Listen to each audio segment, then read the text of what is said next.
राम राम। एक चेयर से दीजिए। एक चेयर और दीजिए।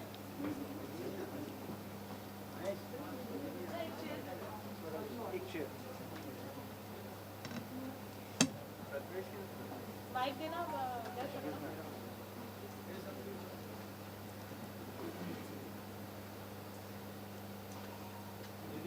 तो शुरू करें। नहीं सुनील जी भी कह रहे हैं ना बैठे हैं।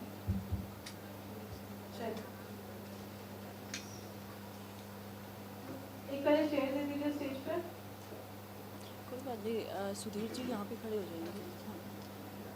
So, welcome everybody. I am introducing Ms. Sonali Fogar. She has had a successful stint at the Big Boss house recently, and today she's personally meeting everybody here and also sharing her journey at the Big Boss house. So I'm handing over the mic to Sonali ji. थोड़ा एक थोड़ा start करो। सभी पत्रकार साथियों को मेरी नमस्कार और राम राम।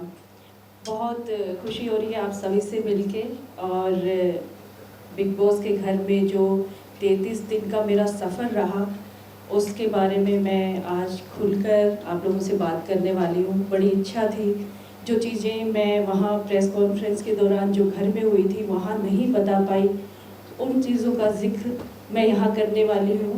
और बहुत खुल के चाहती हूँ कि आपसे बातचीत करूँ, घर के बारे में बताऊँ, कुछ अपने बारे में भी बताऊँ।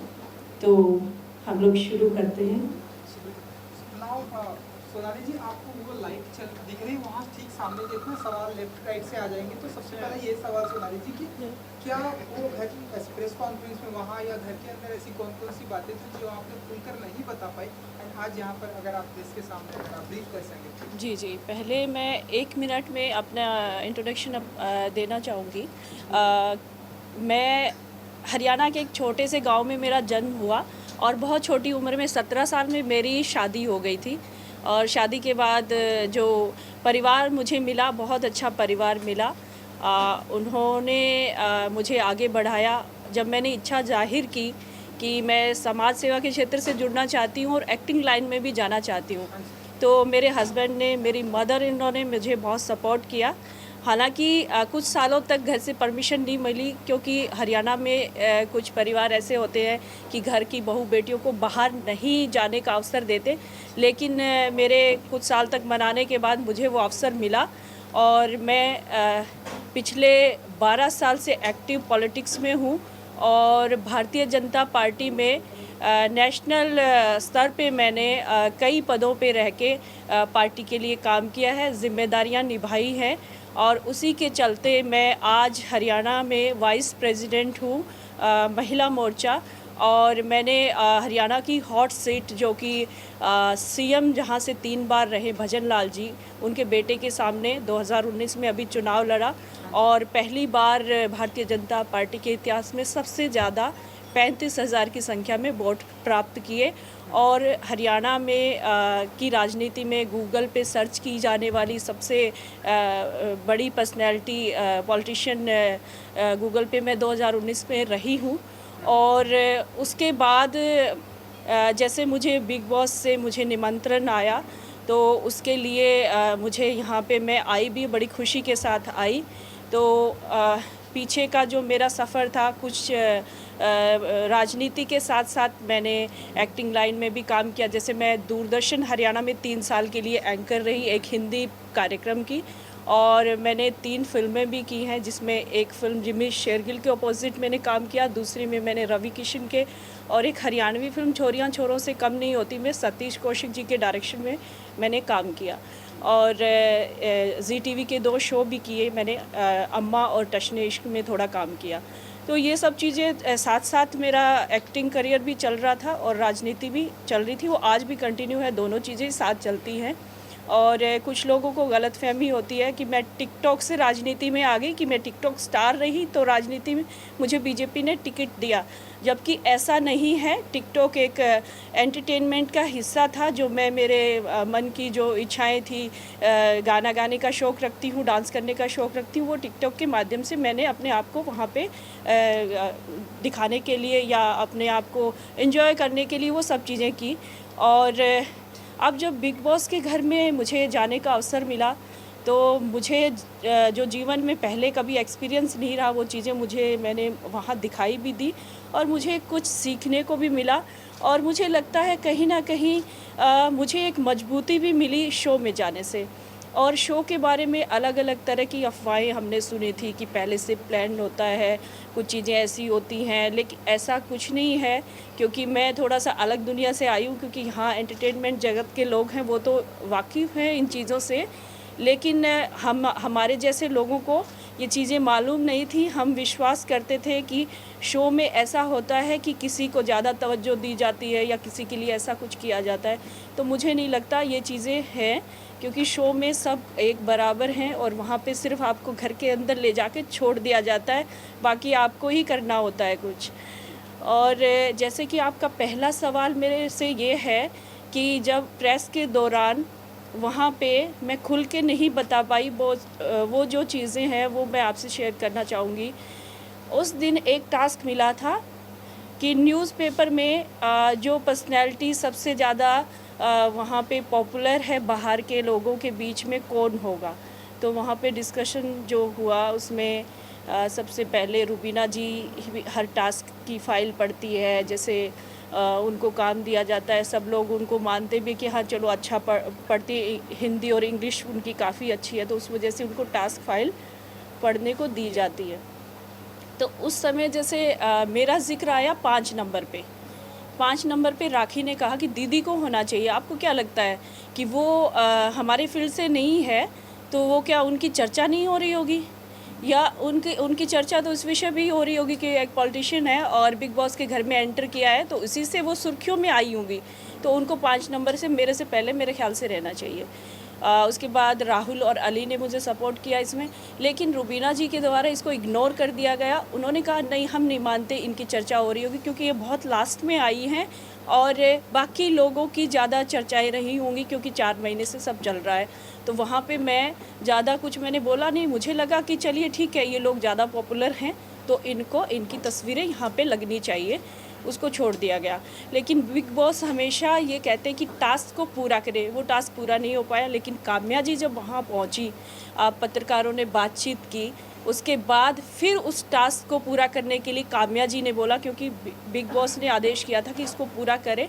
9 लोगों की तस्वीरें थी, 10वां सिर्फ मैं बची थी, तो मेरा फ़ोटो कहाँ लगना चाहिए, काम्या जी ने ये कहा। तो उसमें फिर सब लोग उठ खड़े हुए।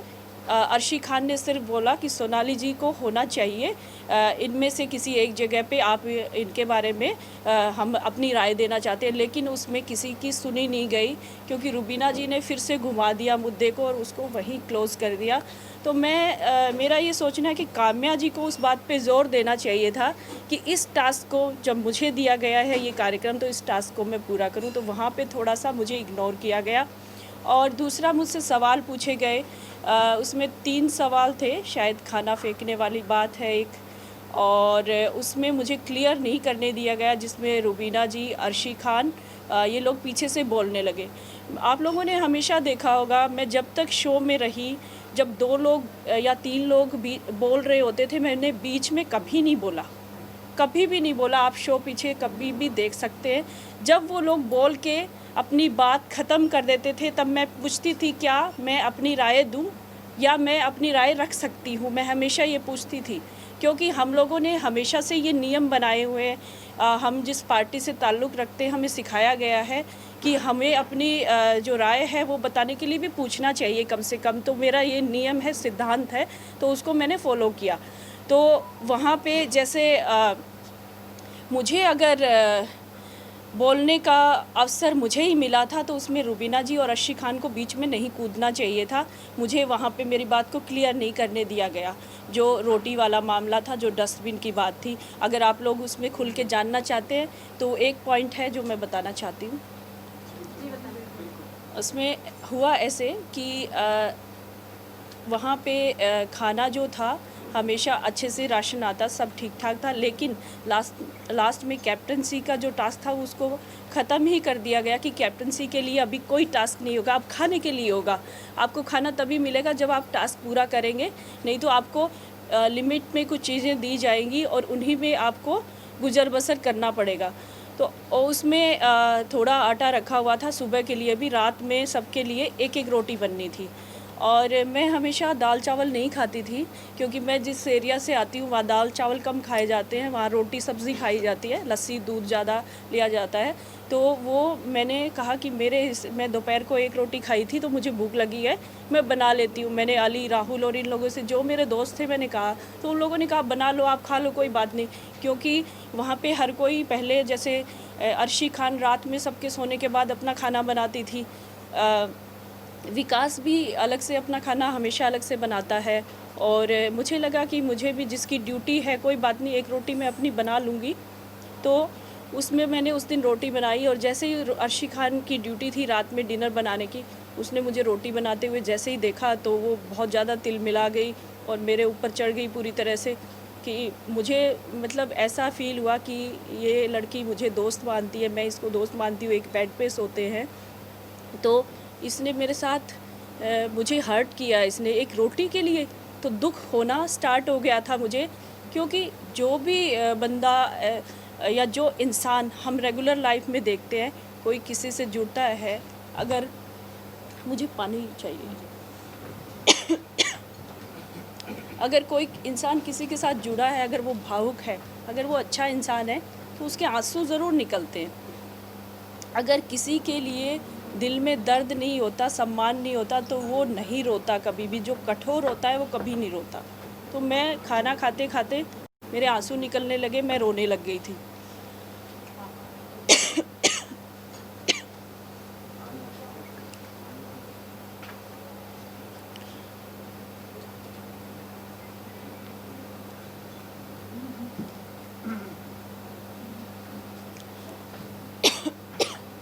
Thank you.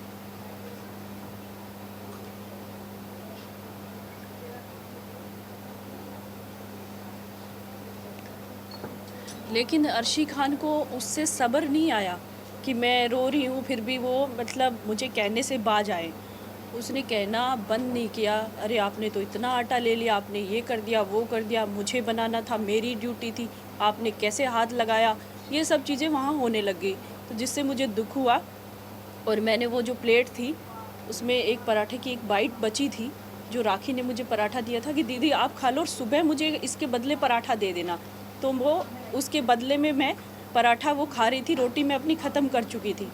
तो उसको मैंने ले जाके और उस प्लेट को साफ़ करने के लिए उसमें डाला था, क्योंकि घर में नियम बना था कि जो भी खाना अपना ख़त्म करेगा, चाहे उसमें कुछ भी बचे, डस्टबिन में क्लीन करके पानी से साफ़ करके प्लेट रखेगा, ताकि बर्तन साफ़ करने वाले को गंदगी महसूस ना हो। ये घर में नियम बनाया गया था। हम जब बाहर होते हैं या अपने घरों में होते हैं, हम गाय को रोटी खिला देते हैं, बचा हुआ खाना होता है हम जानवरों को खिलाते हैं।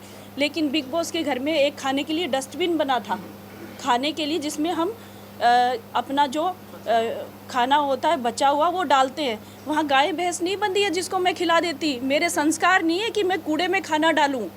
मुझे वो डस्टबिन था, शुरू से बताया गया था ये डस्टबिन है गीला, इसमें जो हमारा झूठा खाना बचता है वो हम इसमें डालते हैं और ये बाहर चला जाता है। तो वो रिस्पेक्ट के साथ होता है। उसमें खाना हर कोई डालता था। मैंने देखा हर किसी ने अपनी प्लेट साफ़ करके उसमें डाली है। अर्शी खान ने 3-3 दिन अपने पराठे फ्रिज में, थाली में मटन भी रखा है, रोटी भी रखी है, चावल भी रखा, वो सारा डाला उसमें, और फिर उसको प्लेट को साफ़ किया कि मेरी प्लेट है, मैं साफ़ करके रख रही हूँ। रुबीना ने 15 रोटियाँ मेरे सामने डाली है डस्टबिन में, तब खाने का अपमान नहीं हुआ था। इस चीज़ को मुझे क्लियर नहीं करने दिया गया। वो डस्टबिन सिर्फ उसी के लिए था। उस डस्टबिन में जो हमारा जूठा खाना या वेस्ट अनाज था वो चला जाता था, वो उसके लिए था। तो इसमें मैं कहाँ मैंने खाने का अपमान किया, कहाँ मैं खाने का अपमान करने के लिए ज़िम्मेदार हूँ? आप लोगों से सवाल पूछ रही हूँ। मुझे टारगेट किया गया, मुझे रुबीना जी के द्वारा, निक्की के द्वारा। निक्की कैसे आई? निक्की को उस समय टास्क मिला हुआ था लाइव रहने का 1 घंटा, आप लोगों ने देखा होगा। निक्की वो कर रही थी, निक्की को पॉइंट चाहिए थे क्योंकि वो कुछ खास कर नहीं पा रही थी। उसको बीच में जैसे अर्शी खान ने उकसाया, अर्शी ने कहा रुबीना जी देखो खाना वेस्ट कर दिया, खाना है नहीं। अरे तू मुझे रुलाती नहीं तो वो 1 बाइट मेरे पेट में जाता ना, मैं किसी को नहीं देती वो, क्योंकि मुझे भूख लगी थी। मैं दाल चावल नहीं खाती हूँ, मैं अपनी रोटी और पराठा मैंने ही खाना था, मैं किसी को बिल्कुल नहीं देती। मैंने खाने का अपमान नहीं किया। मेरा जो हलक से नहीं नीचे उतरा रोते समय, वो मैंने अपना नियम पूरा किया था। वहाँ पे जो नियम बिग बॉस ने बनाए हैं, जो प्लेट को साफ़ करने वाला, वो मकसद था, ना कि खाने का अपमान। वो बाइट रुबीना जी मुझे बार बार कह रही थी वो मैं खा लेती। रुबीना जी जो ढंग से किसी से बात नहीं करती, वो खा कैसे लेती? उनके अंदर इतना घमंड है, वो कैसे खा लेती?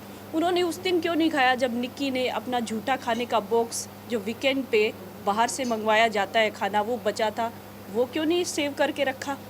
वो खा लेती। जब मैंने निक्की को सुबह से मैं कह रही थी निक्की ये जो वेस्ट खाना है इसको उठा लो, तो निक्की ने मेरे से उसके लिए कि झगड़ा हो मैं कुछ करूं, क्योंकि सलमान जी ने वीकेंड का वार चल रहा था, उसका शूट चल रहा था।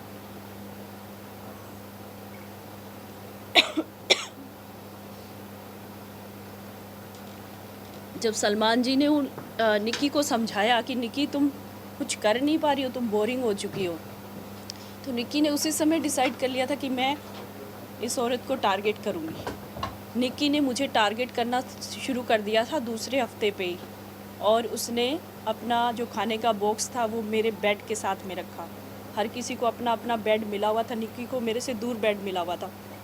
वो चाहती तो किसी और के बेड के पास रख सकती थी, वो चाहती तो किचन एरिया में रख सकती थी, लेकिन उसको मुझसे झगड़ा चाहिए था। और मैंने कहा भाई मैं जहाँ पे सोती हूँ वहाँ मैं अपनी चप्पलें खोलूँगी, और वहीं खाना पड़ा है, तो मेरे चप्पल के साथ खाना पड़ा है, मैं कैसे सहन करूँगी? और मैं रात में सोऊंगी तो खाना स्मेल करेगा।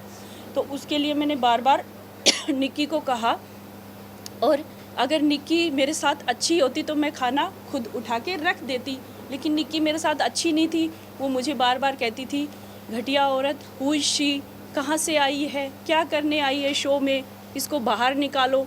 बार बार निक्की के यही शब्द मेरे लिए होते थे, आप लोगों ने सुना भी होगा।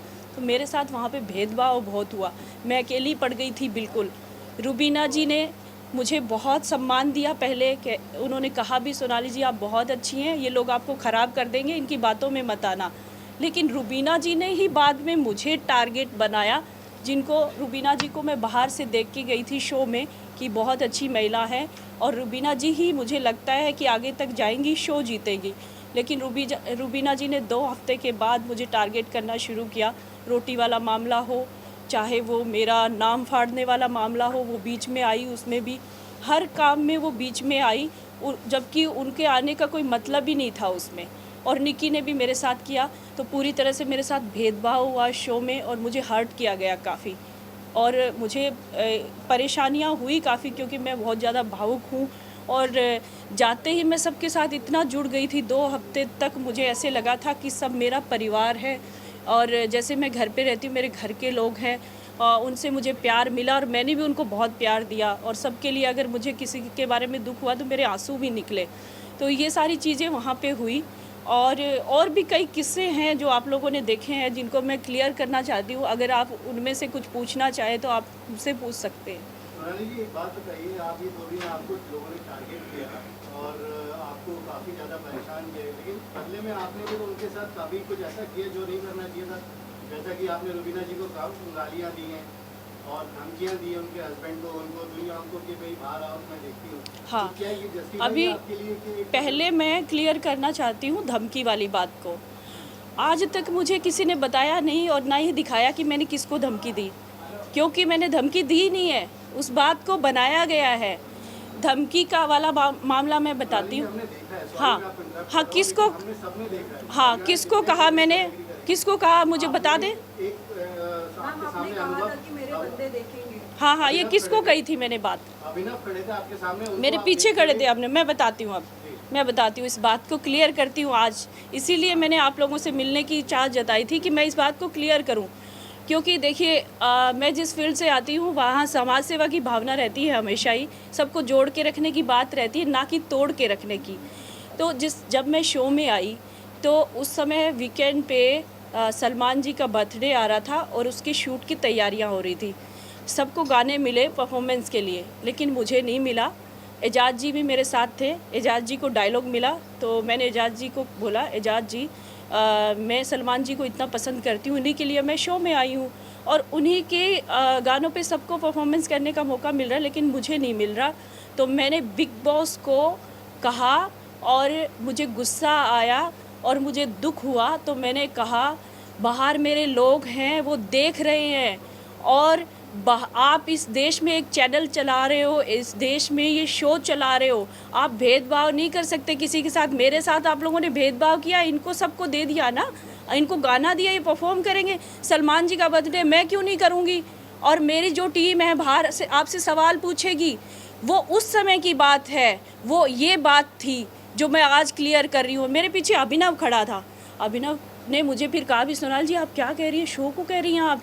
मैंने कहा हाँ कह रही हूँ, मेरे साथ भेदभाव हुआ है तो कह रही हूँ ना मैं, और मेरा हक बनता है, मैं शो में आई हूँ।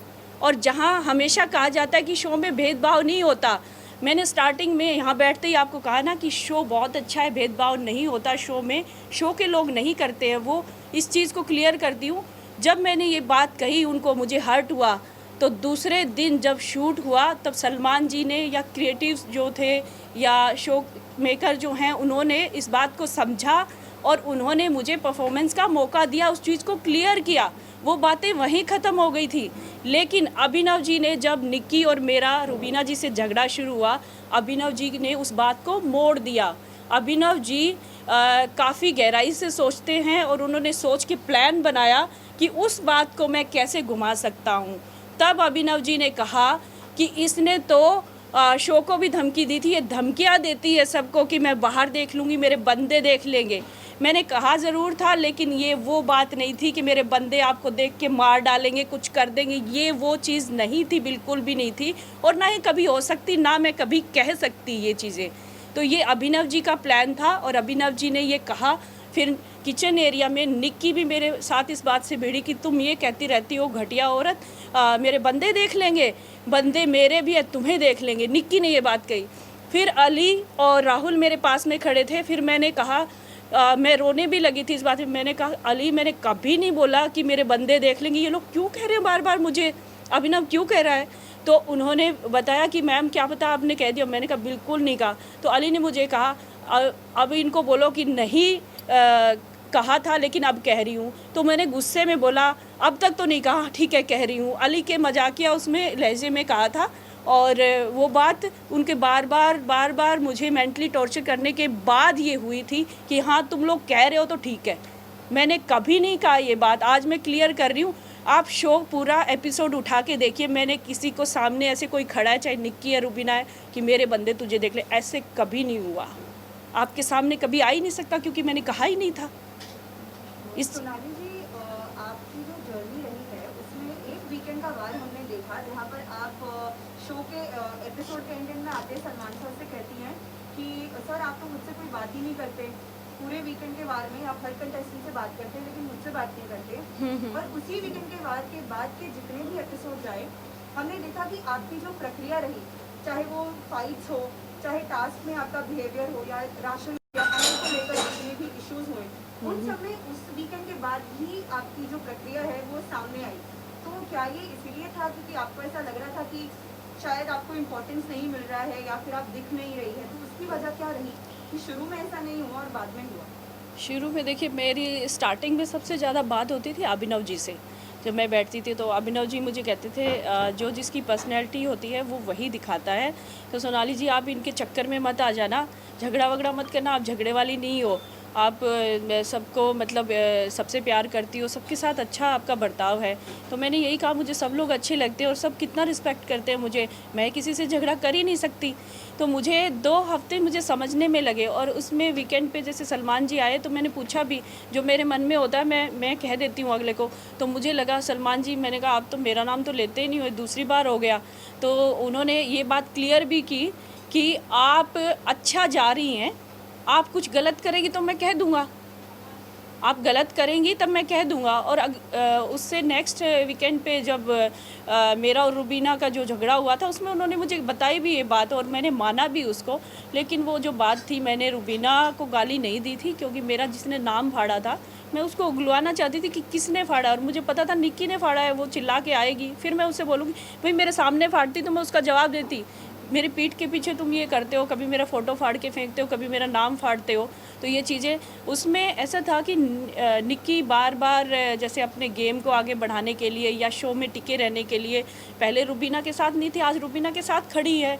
तो उसमें रुबीना को भी कहीं ना कहीं अपना वोट बैंक बढ़ाने के लिए एक साथी की ज़रूरत है। अभिनव के साथ साथ निक्की और आती है तो वो स्ट्रॉन्ग होती है। तो निक्की के फेवर में बोलने के लिए, निक्की को प्रूव करने के लिए ये बात कि मैं तुम्हारे साथ हूँ, तो रुबीना मुझ पे चिल्लाई और कहा कि हाँ मैंने फाड़ा है। मुझे पता था उसने नहीं फाड़ा है। तो ये चीज़ें, और आज तक क्या शो में किसी ने गाली नहीं दी है क्या? अगर हम किसी से लड़ाई झगड़े करते हैं तो फूल थोड़ी ना बरसते हैं। लड़ाई झगड़ा होगा, किसी का नाम तोड़ा जाएगा, हम उसका जवाब तो देते हैं ना। मैं इतनी कमज़ोर भी नहीं हूँ कि चुपचाप रो के हर चीज़ सुन लूँ। अगर अन्याय होता है तो उसका जवाब मुझे देना ही है। अगर घर वाले मेरे साथ अच्छे हैं तो मैं अच्छा बर्ताव करूँगी। और जिस दिन उन्होंने मेरे साथ शुरू किसने किया? निक्की ने, फ़ोटो फाड़ने को लेके। तो सलमान जी के कहने से मैंने लड़ाई झगड़ा नहीं किया, मेरे साथ मैं टारगेट हुई उनकी, मेरे साथ करना शुरू किया उन लोगों ने। ये उसका जवाब था, ना कि सलमान जी के कहने पे। ये आप लोगों ने भी क्लियर देखा। क्या मैंने फ़ोटो फाड़ा था निक्की का? निक्की ने किया ना शुरू मेरे साथ। खाने का उसने बॉक्स रखा ना मेरे बेड के पास, मैं तो नहीं गई थी उसके पास झगड़ा करने। मैं तो निक्की से प्यार से ही बात करती थी हमेशा, लेकिन उसकी तरफ से आता था हुशी, घटिया औरत, बेवकूफ़ औरत, इसको गेम समझ में नहीं आता। मुझे गेम सारा समझ में आता था, बनाने को प्लान मैं भी बना सकती थी, प्लान करके चीज़ें कर सकती थी, खेल सकती थी। लेकिन मेरा नेचर ऐसा नहीं था कि मैं किसी के साथ ऐसा बर्ताव करूं, इसलिए मैं बड़ा सिंपल तरीके से चल रही थी। मुझे ज़रूरत ही नहीं थी करने की, मुझे शो में टिकने के लिए नहीं। आज भी मैं खुश हूँ, मुझे 4 हफ्ते बाद निकाला गया, मैं 2 हफ्ते बाद निकलती तो भी खुश थी। मुझे ऐसा नहीं है कि हाय मैं मरी जा रही हूँ, मुझे शो में आगे बढ़ना है, ऐसा बिल्कुल नहीं है। मेरा जैसा व्यक्तित्व है उसको मैंने दर्शाया। और मैं अगर भावुक हूँ, अपनों से प्यार करती हूँ, तो दूसरी तरफ अगर गलत होता है तो मेरा एग्रेशन भी दिखता है और मैं गलत चीज़ें कभी बर्दाश्त नहीं करती। चलिए सोनाली जी, क्योंकि अब आप घर से बाहर आ गए हैं, तो अगर आप जितने टाइम आप घर के अंदर, अगर आप बता सकें कि आप कौन होगा बिग बॉस का विनर, अगर आप अब तक की जो आपकी जर्नी रही आपके अनुसार, अगर आप बता सकें। देखिए, जब मैं शो में एंटर किया था उससे पहले मैंने कुछ एपिसोड देखे थे, बहुत अच्छे से देखे थे, समझा भी सब चीज़ों को। तो मुझे रुबीना जी से बेस्ट कोई नहीं लगा, राहुल वैद्य से बेस्ट नहीं लगा। ये 2 लोग इतने स्ट्रॉन्ग मुझे लगे। और मैंने घर के अंदर फिर जाके मैंने जैसे एजाज को मैं बहुत बुरा मानती थी जाने से पहले कि ये क्या बंदा है, अजीब है, हर जगह मतलब मुंह फाड़ के चिल्लाता रहता है और हर जगह झगड़े में घुस जाता है और फिर अलग बैठा रहता है। तो उसका जो बर्ताव था मुझे बहुत ही मतलब ख़राब लगता था। और जब मैं घर के अंदर गई तो सब चीज़ें उल्टी हो गई थी। मैंने जब उनको सामने से जाना, क्योंकि 24 घंटे जो चलता है उसका 1.5 घंटे में जो दिखता है वो अलग है आप लोगों के सामने। मेरी भी कुछ चीज़ें ऐसी नहीं दिखाई गई। मैंने सिद्धांतों के साथ उस शो में खेला है, जो भी खेला है अपने आप को दिखाया है। लेकिन वो चीज़ें मुझे नहीं लगता कि पूरी तरह से आई है। मेरी जो 1-2 गलतियां थी उनको बहुत अच्छे से दिखाया गया है।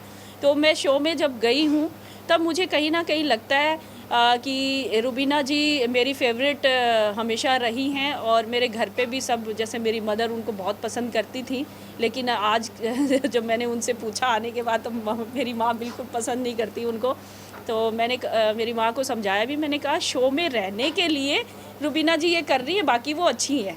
तो जब लेकिन एक तरफ वो संस्कारों की नियमों की दुहाई देती है, वहीं दूसरी तरफ अपने गेम में आगे बढ़ने के लिए वो अपने संस्कार और नियम ताक पे रख देती है, वो साइड में कर देती है, उनको कोई फ़र्क नहीं पड़ता। लेकिन हमने उनकी छवि हमेशा एक अच्छी महिला की पर्दे पे भी देखी है और मैंने बाहर भी यही महसूस किया था कि वो ऐसी है, लेकिन वो ऐसी बिल्कुल नहीं है। वो इस शो के लिए ही बनी है। रुबीना जी के बारे में कहूँगी, वो इस शो के लिए बनी है। वो ऐसी महिला है, वो इतनी चतुर है, बहुत चतुर महिला है वो। और जब कहीं फरेब करना हो तो तुरंत फरेब करती है, पता भी नहीं चलने देती। बाद में समझ में आता है अरे ये इतना बड़ा फरेब कर गई आपके साथ। तो वो शो में टिकने के लिए उससे बेस्ट मुझे नहीं लगता रुबीना से बेस्ट कोई हो सकता। और मुझे आज लगता है कि उस ट्रॉफ़ी की असली हकदार वही है, ऐसे शो के लिए वही बनी है, हमारे जैसे लोग नहीं बने हैं। दूसरा, राहुल को मैं स्ट्रॉन्ग मानती थी, लेकिन राहुल कहीं ना कहीं उसके फरेब के आगे दब जाता है। राहुल साफ़ सुथरे तरीके से खेलता, वो फरेब नहीं कर सकता। वो अपनी बात अच्छे ढंग से रखता है, अच्छे को अच्छा बुरे को बुरा बताता है, लेकिन ऐसे लोग शो में आगे नहीं बढ़ सकते। तो राहुल को मैं कहीं ना कहीं चाहती थी कि राहुल ट्रॉफ़ी जीते, लेकिन मैं राहुल आज तुमसे कहना चाहती हूँ, राहुल तुम रुबीना के फरेब के आगे इतना भी नहीं चल पाओगे। और बाकी जैसे अली का है मैटर, अली बड़ा सोच समझ के खेलता है और अपना शारीरिक बल भी इस्तेमाल करता है, लेकिन रुबीना के फरेब के आगे कोई कुछ भी नहीं है।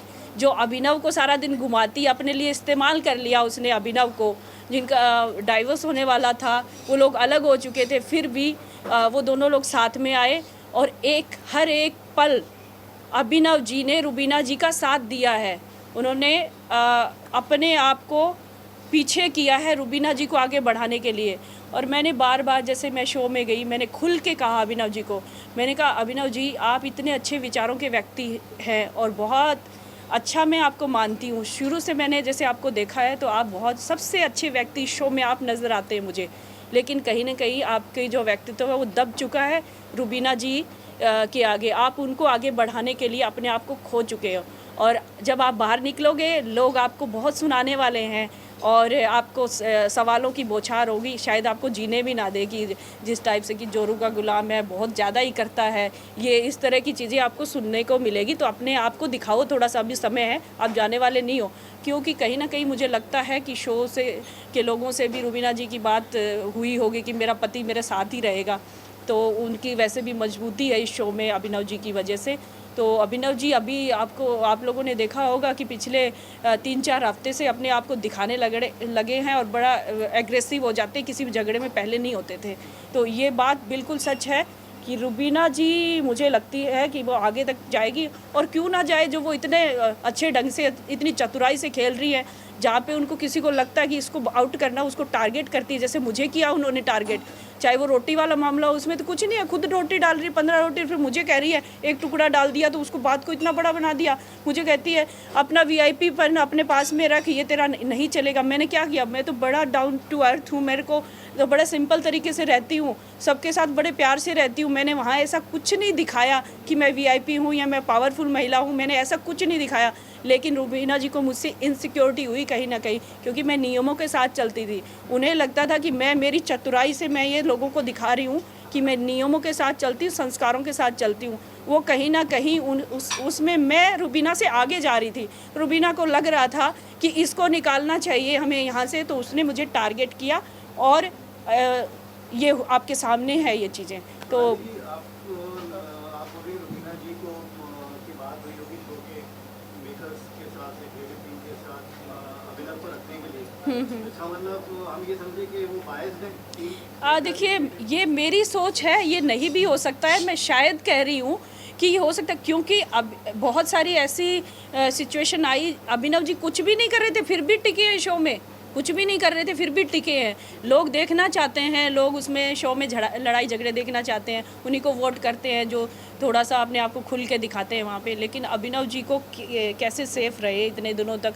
तो उससे मुझे थोड़ा सा डाउट होता है। अच्छा सोनाली जी, क्योंकि अब आप घर के बाहर हैं, हमारे बीच में आप, अब जो आने वाले दिनों में अब आप अपने पॉलिटिकल करियर पर ध्यान देंगी या फिर आप कोई फिल्म में तो ध्यान देंगी, कोई म्यूज़िक वीडियो, ये म्यूज़िक वीडियो का बहुत एक ट्रेंड है। आप बताइए अब हमें किस अंदाज में, किस अवतार में दिखाई देगी सोनाली? देखिए, मैं शुरू से ही जैसे आपको बताया कि दोनों चीज़ें मेरी हमेशा साथ साथ चली हैं और अभी भी मैं चाहती हूँ कि राजनीति के साथ साथ इसको भी मैं कंटिन्यू करूँ और अभी मुझे लगता है कि मुझे समय यहाँ देना चाहिए, इस फील्ड को थोड़ा ज़्यादा और देना चाहिए क्योंकि जो मेरे मन के अंदर जो छुपा हुआ था, जिस तरह से मैंने सलमान जी को लेकर डांस की बात कही और उन्होंने मुझे हर वीकेंड पे अपने गानों पे डांस करवाया और उन्होंने तारीफ़ की उन्होंने जैसे एजाज उनके साथ ग्रुप डांसर थे, कई जगहों पे विदेशों में जाके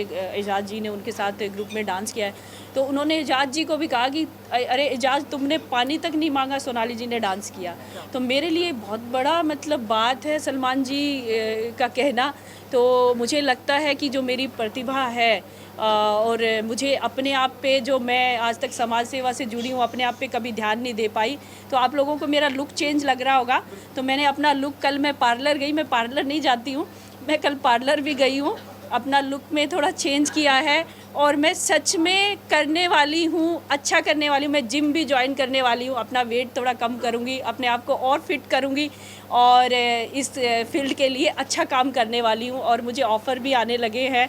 तो मुझे लगता है कि लोग मुझे कहीं ना कहीं पसंद करते हैं और जैसे हार्डी संधू जो गए थे तो उन्होंने मुझे कहा था कि सोनाली जी आप बहुत खूबसूरत है, तो मुझे लगता है कि मैं थोड़ी ठीक ठाक भी दिखती हूँ, मुझे थोड़ा बहुत डांस भी आता है और मैं जैसे मुझे अच्छा काम मिला तो मैं वो सब करने वाली हूँ, छोड़ूंगी नहीं अब।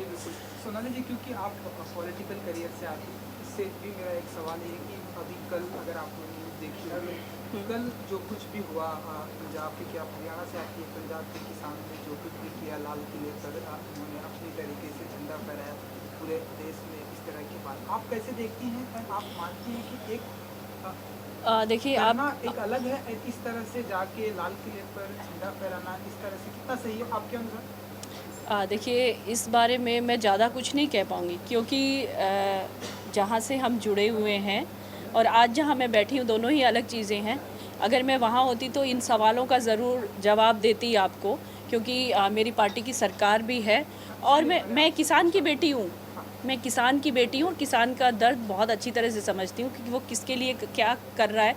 लेकिन मैं दोनों ही चीज़ों पे मैं कुछ नहीं कहना चाहती क्योंकि मैं बिग बॉस के घर में रही हूँ, मैंने 33 दिन और 10 दिन में क्वारंटाइन रही, मुझे कुछ पता आइडिया नहीं क्या हो रहा है क्या नहीं हो रहा है कि मेरे मुंह से कुछ ऐसी चीज़ें निकले। जब तक मैं चीज़ों को समझूंगी नहीं, मैं हरियाणा नहीं जाऊंगी, तो मैं तब तक मैं इन सवालों के बारे में मैं कोई बात नहीं करने वाली।